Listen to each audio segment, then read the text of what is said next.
What's up, everybody? Welcome to the Johnny I Pro Show. I have here no other than Mo Jabari, Kid Chocolate. Welcome. It's about time we got this done. How are you? Good. How are you? Now, I gotta say, last night, MOP, you were part of that gauntlet. Are you feeling a little sore right now? How are you feeling?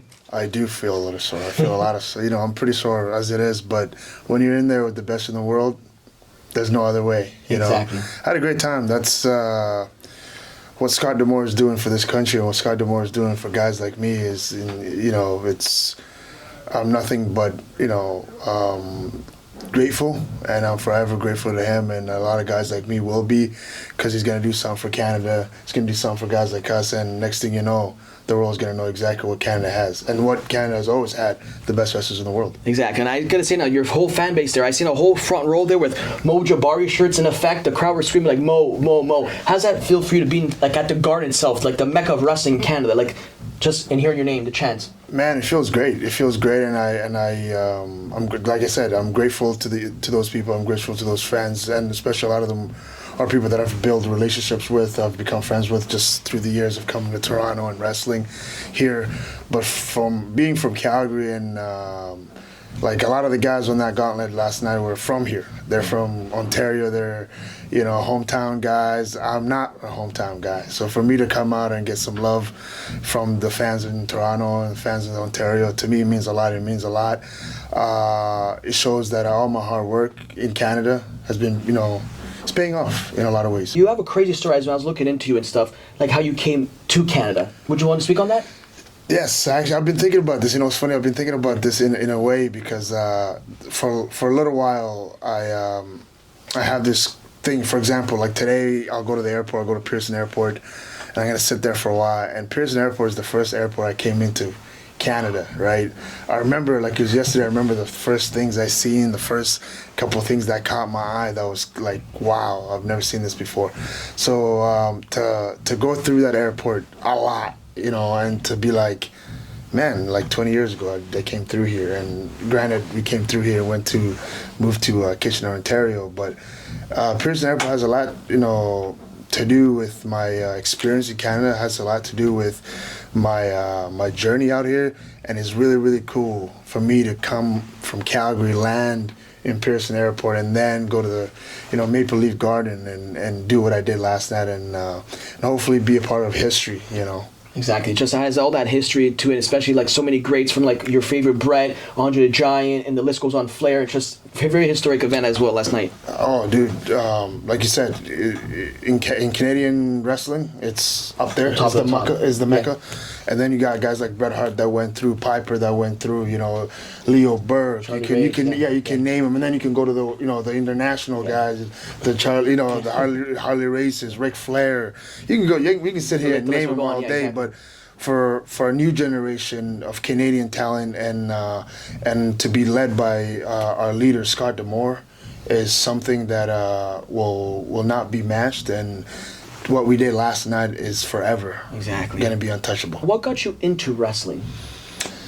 Man, what started it all? It's weird.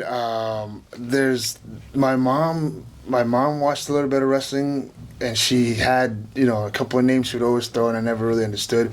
But my first couple months in Canada, I was flipping through channels, and I caught some WWE, Monday Night Raw stuff on there, and I was intrigued. I first thought it was boxing, because I come from Africa, and like Muhammad Ali, Mike Tyson, that's all you hear. Yeah. That's the biggest things that go. So it's like, I thought that's what it was. I'm waiting for this Muhammad Ali, this Mike Tyson that I always heard of, and it was wrestling, and then it slowly kind of, grew on me, and I would watch it. But then what kind of made it crazy for me was I was a kid that's learning English, that's kind of trying to fit in with the culture here in Canada. So I would go to school, and these kids would be wearing DX shirts, whether it was John C., whatever it was. Yeah. So it made it even cooler. And he made me want to go back home the next day. I'm like, okay, I want to watch it back because I want to have something in common with these kids. You know what I mean? So it was cool. And then it just kind of took a whirl. Like it just snowballed down. And now we're here today. Now look at us at now. the Maple Leaf Gardens last night. With some of the guys I watched. Were there. Exactly. It's crazy. It's crazy. Who inspired you? Like your favorites growing up? Man, there's a sweet spot for me. I'm one of those. I'm young, but not young. But I caught I'm that generation of like, the guys like Eddie Guerrero, like later on Shawn Michaels, Randy, all those guys. But I'm also like, once I got into wrestling and I studied wrestling, I went back. Yeah. I went back and I said, okay, this guy, I like this guy. So like right now, my guys that I go to, and whether it's I go to watch interviews or anything that I'm going through in the wrestling world, emotionally, physically, whatever it is, there's a couple guys I go back to, whether it's watching their interviews, whether it's if I ever met them asking the question, whatever. But like obviously at the top of the mountain is Bret the Hitman Hart. Yeah. I have a really close relationship with him.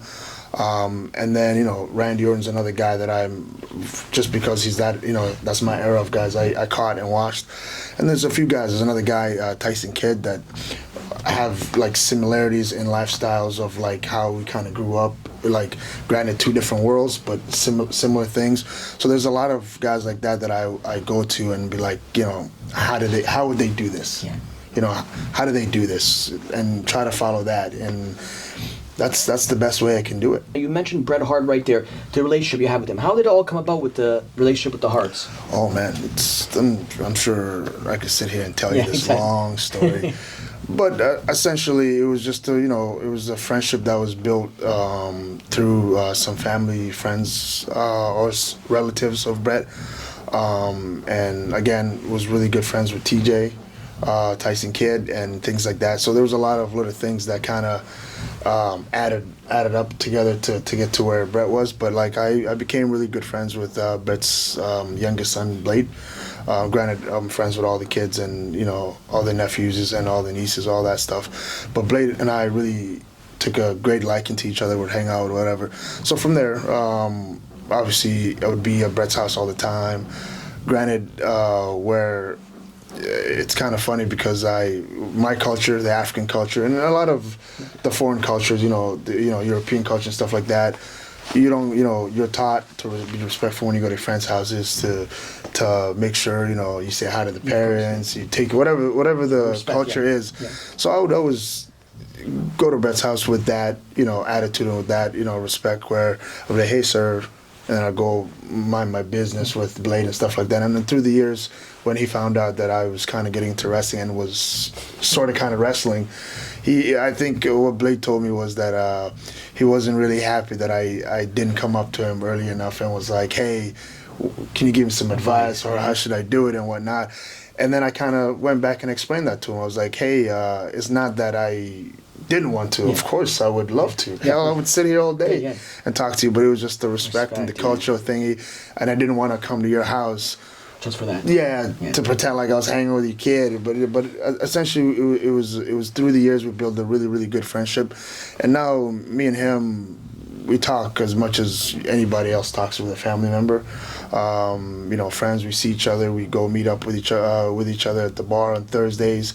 Whether we watch wrestling, whether I have questions, whether, hey, how do I do this, or I ran into this brick wall, how do I go so he's there for me for everything, and he's almost like a father figure in wrestling for me.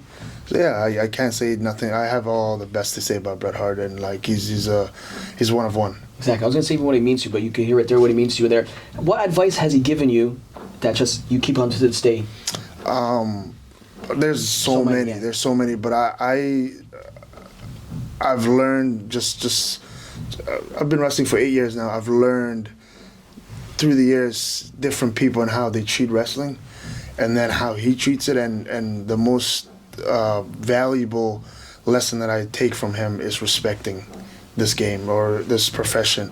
And if you don't respect it, then you shouldn't be in it. You know what I mean? But I see guys like him. I see guys like, you can name him Flair. You can name any guy, and you can see how their body has, been through the years from all this stuff. So if you don't respect it, then what's going on? But respect is like a big thing that he grew up on, from obviously his dad Stu, and just in the business. So like for me, respecting the professional wrestling business and the guys I wrestle and the people around me goes a long way, and I think that's what's going to take you far. Exactly. Now I can ask you now, what's your favorite Bret match?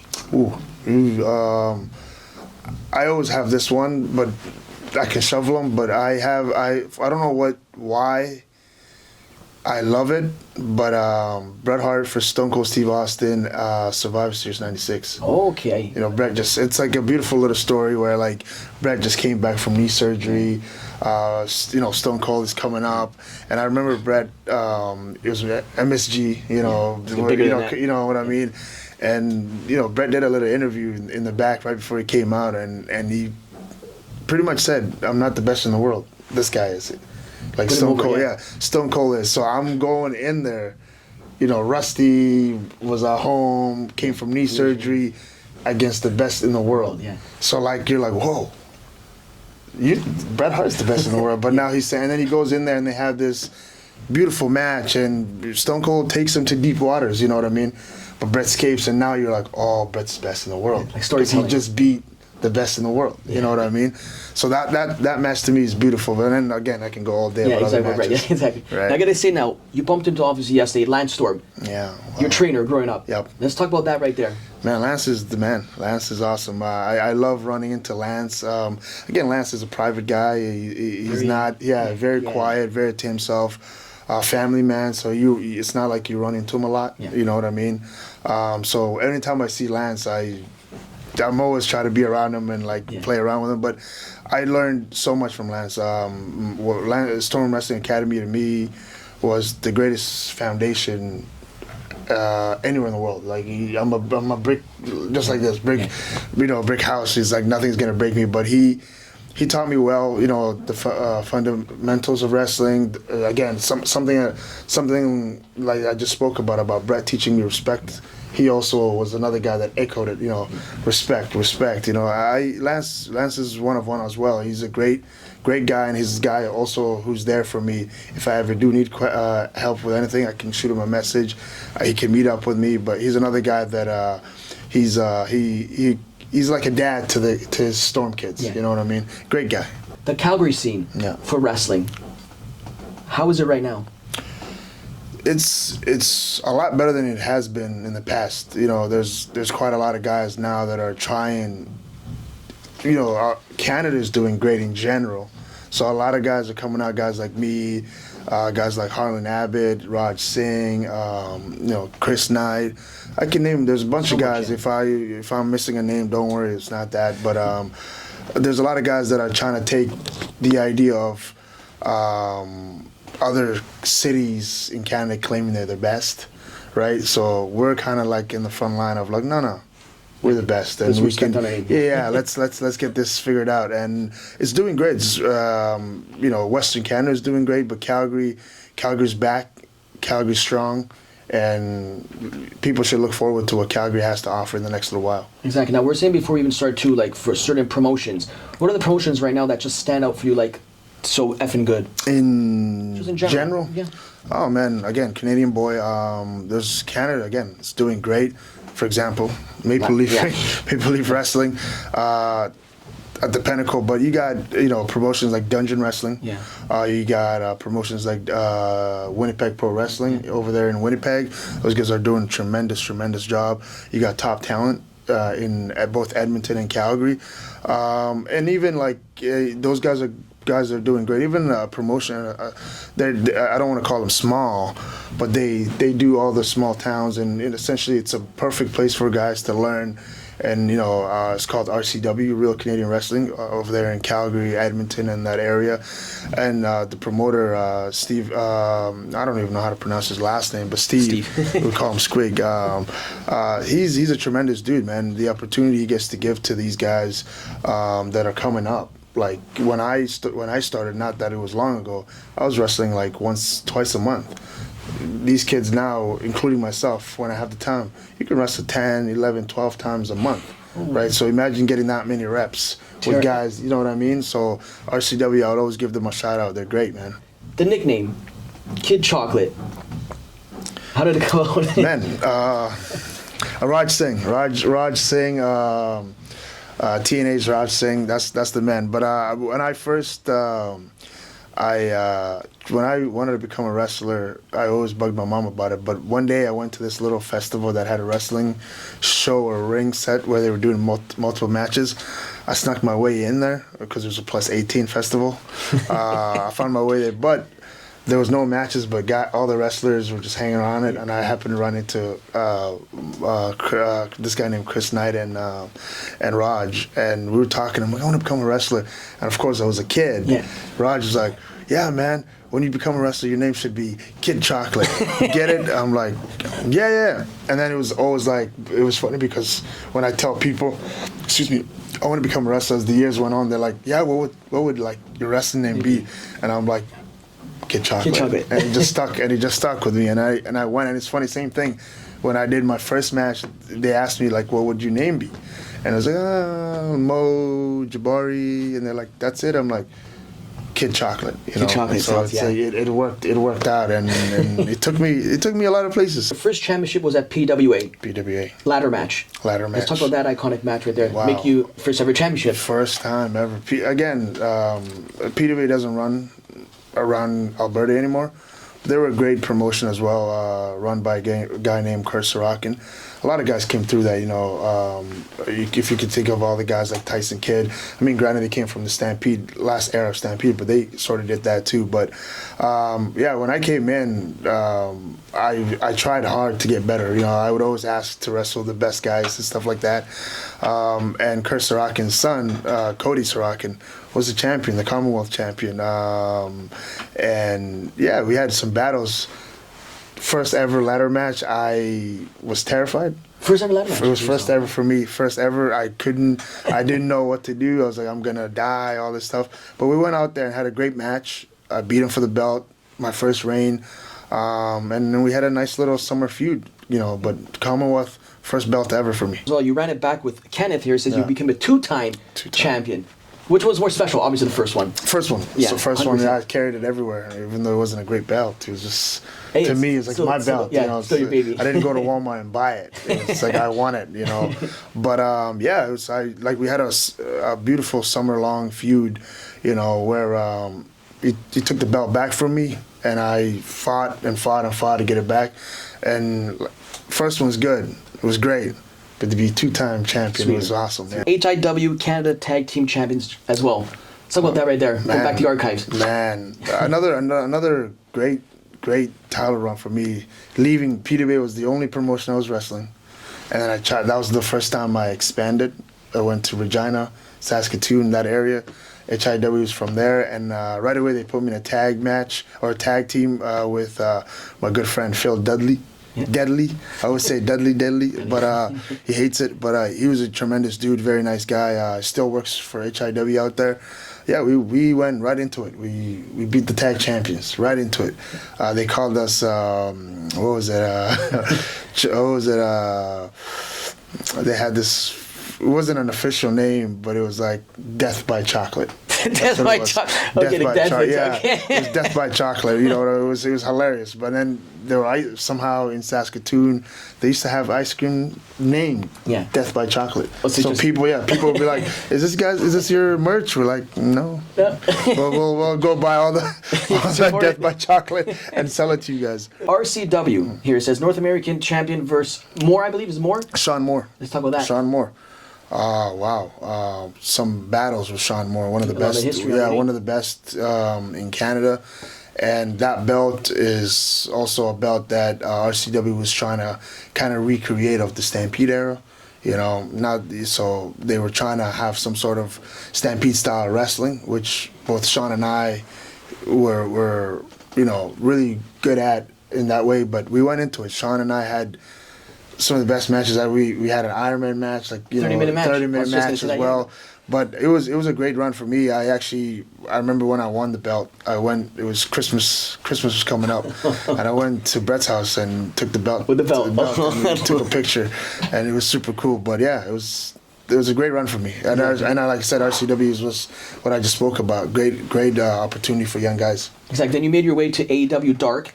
Here in Toronto, Rico Coliseum, you teamed up with, I believe, O'Reilly. Yeah. It was Eddie Kingston or Ortiz. Yeah.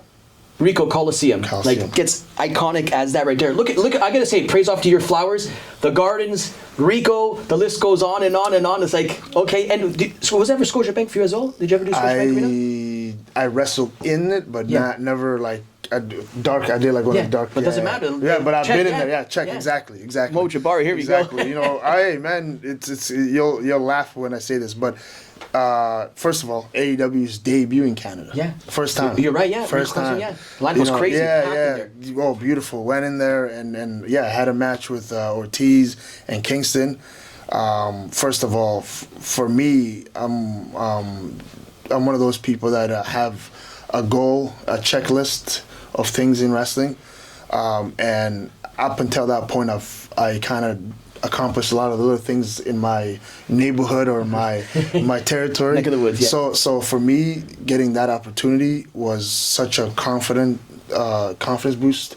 And like for me, I'm like, okay, this happened. Yeah. What's next? Yeah. You know what I mean? But it was a great opportunity for me. Even though it was short, it was more than enough. Yeah. It was more than enough, and it took me to, better things. And then you're on Raw. Raw, yeah. Almost a month later. Yeah. So a month later. Taking how that works right there. Think about that. Like I get that little taste thing. It was like a month later, I do that against Almas, and giant of a man. But yeah, Monday Night Raw. And to make things better, it was in Edmonton, Alberta, Canada, where I have wrestled so many times, because that's where I kind of started. Family, Calgary. friends, everybody, people all the local fans because I started reffing. Yeah. So these are just people, just like Brett. Yeah, Wow. Exactly. So these people are the people that see me ref, they see me set chairs, and then they see me have my first match, and then fourth, sixth, first Commonwealth, and all of a sudden, Monday Night Raw, on a sold in the home area, and it was awesome, dude. I'll never forget it. And I remember I had work the next day, like early 6 a.m. So I got in my car, drove, and it was the most wonderful drive I've ever. I usually hate that 3-hour drive, but it was the most peaceful drive ever because I was so proud of myself. Yeah. I mean, like I said, it wasn't. It's an extra spot, it's an enhancement spot. It's great, but to me, like I said, it was a check. It was a check. You know what I mean? So it gave me another confidence boost that I was like, man, anything's possible. Exactly. What's next? And you got to manifest it. And manifestation's real. Exactly, man. Exactly. Wonderful time. I love it. Proud of you. I got to say now, NWA, you challenged Kobe for the NWA Junior title. Yeah. The list is going on. You got. you see what I'm saying? You see what I'm talking about? Yeah. There's these things that. NWA. That came up. Long story, but that came up through Kerry Morton. I had a match with Kerry Morton that made it to Billy Corgan. Again, like crazy name for just a random kid. And Billy was like, "I need this kid here. Yeah. We'll check him out." And not only to check me out, but he put me against his champion. The junior heavyweight champion at the time. Boom! I went in there with Kobe. Kobe's tremendous, tremendous man. We had a great match, and then went back, and Billy was like, "When are you coming back?" Wow! I came back. The next time I came back, I wrestled Joe Alonzo, my friend Joe Alonzo, and and Billy told me the door's open anytime I ever want to come back and get some matches, which of course I'm more than happy to go down there and try it again and keep growing. But yeah, these are things like I said. You know what I mean? It's you work hard, but there comes a time in any business. But wrestling's kind of tough, especially being a Western Canada person. It's so difficult to wrestle, so far apart for everything. But when you get these things, there's this happiness inside you that's like, I can do more, and it's doable. Yeah. It's a doable. You're proud of yourself. It's good to feel proud of you. Exactly, it's doable. I'm not just wasting my time running back and forth in these territories, but it's like it's doable. The cool things can happen. Instills in you as well. Exactly. And I gotta say this: congrats on this baby right here, on the Jericho Cruise itself. Now you have to go through a way to get there. You defeated Enzo Amore, huge name, cruiserweight champion, tag team champion, WWE. The list goes on and on. You defeated him to become #1 contender. We're going to get on, obviously, to the championship itself. But now, against Enzo Amore on the cruise, obviously a different dynamic in how it just looks. Yeah. How was that? Never been on a boat. I've never been. I can't even swim. Yeah. So think about that. You know what I mean? I'm the ocean champion. I can't swim. But great opportunity. Great opportunity that came, and how could you say no to something like this? And then I go on this cruise, my first match, Enzo. A guy, you can say whatever you want about him, whatever to it. I respect him. I've had some beautiful matches with him. I went in there with him and had a good match, first match, and again a confidence booster on something where people don't know you, especially the Jericho Cruise is a cruise that's been going on for six years. Yeah. So all those people know each other. You know what I mean? Yeah. So I'm coming in newbie. Yeah. You know, that match gave me a little, boom. And then the rest is history. And then obviously Oku. Michael Oku. Yeah. Legendary there. Michael Oku, great guy. We all, if you watched, Maple Leaf Wrestling last night, you seen what he did. That guy's tremendous, great talent. When I heard I was gonna wrestle him, I try to prepare as much as I can for him. He was wonderful. But I got in there with him, and I had a beautiful match with him. We beat the hell out of each other. And at the end of the day, Michael Oku is a Boston Crab guy. Yeah. But when in doubt, you can't beat a sharpshooter. Exactly. You can't beat a sharpshooter. So unfortunately, his Boston Crab got a sharpshooter in it, and then the rest is history. It's right here. When is the next one? When are you defending this? We're going back November 26th. Okay, yeah, so not this year, then the following year. You better shine this up and keep it nice and... Well, no one's gonna take it from me. Stay with him. As a matter of fact, that I took it all over the world. I've taken it to Japan, Middle East. I'm taking it to Australia this summer. So all over. Yeah, I've been all over. I've wrestled my first match on Maple Leaf Pro Wrestling. Yeah. I defended it, so it's seen a lot of places. Exactly. I guess now you say Japan. You wrestled in Japan versus Tommy, aka Dynamite Kid. Dynamite Kid. How's that in Japan? Exactly. Come on. Exactly. Dynamite Kid in Japan. It was wonderful. First of all, another experience for me. Since I moved to Canada, I've never went to another country. Of course, other than the United States, which is down here. Yeah.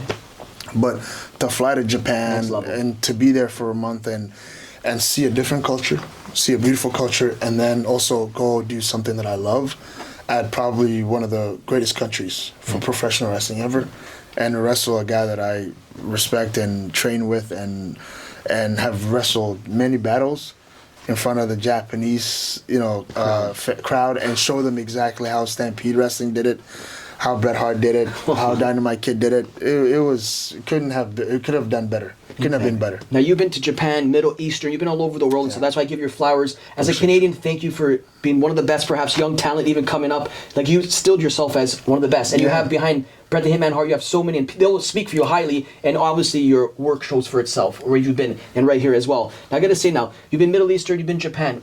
What is your most favorite place that you've fought so far? Japan, just because the respect they show you for what you just did. You know what I mean? The culture, they understand. They understand, the bumps you took, all that stuff. They come to you afterwards. I watched these parents like push their kids towards you to shake their hand. I seen it. Yeah, and I remember I'm like, you don't have to push these kids. But they wanted to come, but it was just more so like, go show your respect. It wasn't like, here, like, let me get a picture. It was like, no, it's like respect. I'm like, I understood it right away. I kind of figured it out. I'm like, okay, this people are all about respect, and then it just made me so happy to be around them. Yeah. It was great. Japan, hands down. Fourth rope. You're in Vegas. That's all that. It's buzzing right now. It's not just wrestling. It's like the culture, hip hop, rap. It's like it just falls into place with wrestling perfectly. Absolutely. Let's talk about that. Being involved with them. West Side Gun. Yeah. Smoke Dizza. What they're doing, tremendous. I got the chance to go to Vegas and be a part of different shows, but that one in particular was the star on my calendar, and I wanted to see it. And when I went and seen it, what they were doing was so to next level. Yeah. Some of the talent that's there, next level. So for me, that's an opportunity. It's another one of those checklist moments where I can make that a checklist to go there and wrestle there multiple times. And I went out there again. Different opportunities, different things. I didn't go out there and get the opportunity that maybe I wanted, but whatever little I got, I made a great showing. and both Smoke Dizza and Westside Gun both came up to me and said, "Hey, you're gonna be back here. We're gonna have you back here." Love it. So I look forward to being back, and I hope you guys bring me back. Exactly, and obviously be back in Maple Leaf Pro Wrestling as well. Absolutely. Yeah, come on, because yes, they just showed you as well. If anybody sees a Scott or anybody else, the crowd doesn't lie, as they say. Crowd doesn't lie. You had the whole front row with your Mo Jabari shirts. The crowd would chant your name. Kudos off to you. I got to say that as well. The revival of Dungeon Wrestling. Wow. Because obviously it's in your hometown, means a lot to you. Let's talk about that. Again, Calgary, Alberta, Canada, Hart family, Stampede Wrestling. The history is there. We all know it, through and through. And then also the Victoria Pavilion is where Stampede Wrestling was done. It's where the Dynamite Kid, Bret Hart, Owen Hart, name it all, Davey, you can name them all. Bad News, they were all in there. Some of the greatest wrestlers of all time in this country started there or perfected there. And so for us to start this promotion, Dungeon Wrestling, in that building and kind of bring back the nostalgia and kind of bring back the family values of Stampede Wrestling and then bring wrestling like that. Wrestling, different styles, different things, whatever, but we brought back the Stampede style, the Calgary style, and Bret Hart and his son Dallas have done a great job of collaborating and kind of bringing it to us, the fans, and us, the talent, and we've tremendously enjoyed it. We've had some of the biggest talent in the world come in. We've had some of the biggest shows in Western Canada. Quite frankly, maybe even the biggest shows in the pavilion. That's a pavilion that Abdullah the Butcher, you can name him, Andre the Giant, all been there. Yeah, walked there. And for us, the new generation guys, have it sold out and do it a lot more consistent than other places have done it. It's great, and it's gonna be there. Yeah. Dungeon's here to stay, and it's gonna grow. The Maple Leaf jersey. Ooh.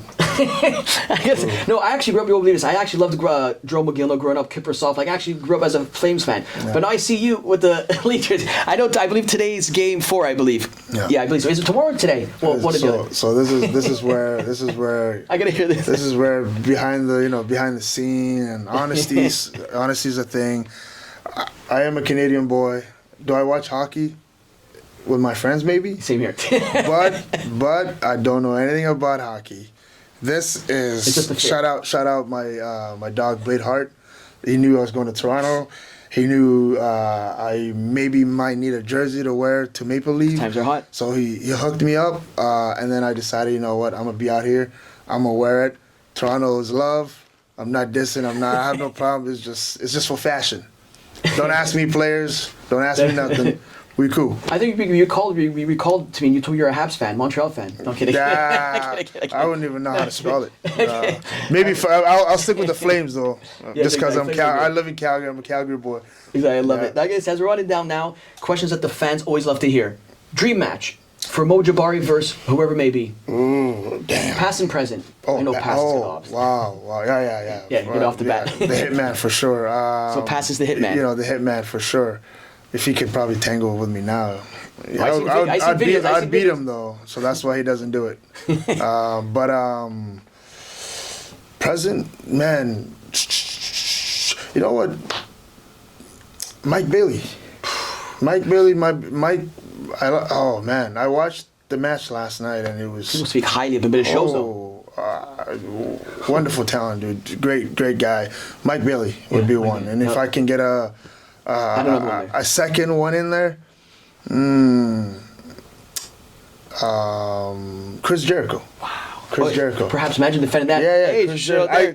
I got to wrestle Chris Jericho a little bit on Dynamite, but more could be better. Yeah. More is better. So Chris Jericho, if you want your belt back, my friend, you know where to get it. Exactly. I love it. Now I gotta ask you now, Mount Rushmore.